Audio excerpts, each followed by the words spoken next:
Fáilte go soundtrack an podcast is Michelan agus is únar gnó soundtrack an podcast mé. Is as an idol ó thuchas mé ach dámim má chónaí an seo nálih le tríocha bliana anis.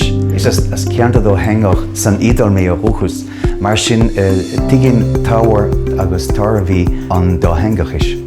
Is stúdio léarachán fuime é soundtrack an podcast. Is ar mana gnó tarnin scéal eile. Curmuid áhar focail láhairt ar fáil an seo soundtrack an podcast. Léarmuid bod chialta agus scéalta fuime, clós leabhraí, fógraí radio agus níos mó. Bhálinn úsáid na Gaeilge as spraga linar cuid customary. Mar sin fáin ar customary láscinne nuair a hafidir in Gaeilge.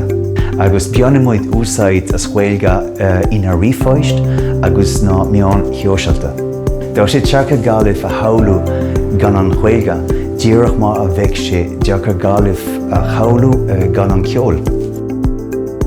So Garami and Magat, I'm so grateful to the Gradam Awards and to the University of Galway. Gradam Awards have given me the opportunity to graduate in Diploma Gaeilge, but this is only the beginning. I can't wait to learn more because one story leads to another.